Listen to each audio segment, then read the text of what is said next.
tulipaswa kuwa na wenzetu wataalamu wa masuala ya GIS watuonyeshe darubini ya juu na kutuonesha barabara tulizonazo.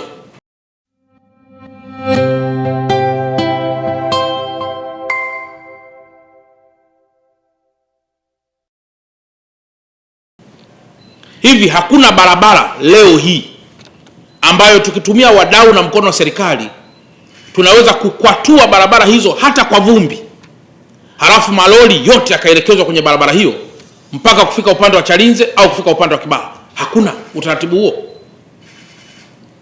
Kwa nataka tuzione njia tulizonazo hata kama zimefungwa. Kama kuna sehemu kuna nyumba mwananchi imejengwa, tujue jambo hilo, tuone kama ni nyumba ambayo inabidi ilipwe fidia ili tuiondoe, kuliko kila kitu kutoka hapa bandarini kwenda kupita kwenye barabara ile ile. Halafu tunakaa with the confidence kwamba hayo ndio matokeo mazuri ya kukua kwa bandari. Kwa hiyo kikao hiki, ndugu zangu, wenzetu wa Taboa, wenzetu wa daladala, wenzetu wa Tatoa na kwa wenzetu wa malori, je, tuendelee na utaratibu wa daladala kufanya kazi asubuhi mpaka saa 12, taxi kufanya kazi mpaka saa 12, halafu na malori nayo kufanya kazi asubuhi mpaka saa 12? Au kikao hiki kije na majawabu gani kuhusu mgawanyo wa muda wa ufanyaji wa kazi? Hakuna namna kwamba malori yanaweza kapangiwa muda wao wakati ambapo pia abiria wanaweza kufanya shughuli zao na watu wengine. Sasa kikao hiki pia nataka kitoke na majawabu hayo.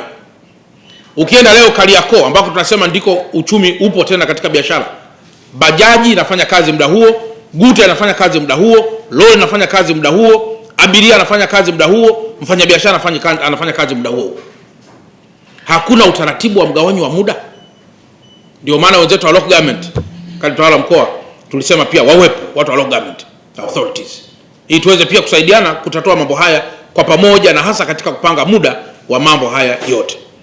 Sasa haya mambo tunapoyafanya, lengo letu kubwa ni kwamba ukiona tumekaa kama viongozi, mafanikio yanabadilika kuwa muhogo mchungu, maana yake tunahitilafisha na kuleta mgogoro wa chuki kati ya wananchi na serikali.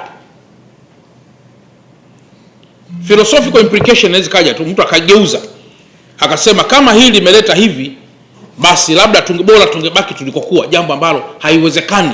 Lazima tukue, twende mbele, na hatuwezi kulaani mafanikio, lakini lazima tu solve problem inayotokana na mafanikio yetu. Kwa hiyo hayo ndio engo chache ambazo nimesema kikao hiki kitajadili, lakini modality itakuwa Kalitawala tuliunda kamati ndogo, angalau itupe picha kidogo.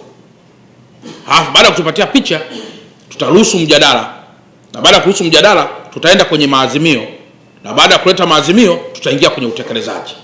Mipaka ya kiserikali kati ya Dar es Salaam na Pwani itaendelea kuheshimika, lakini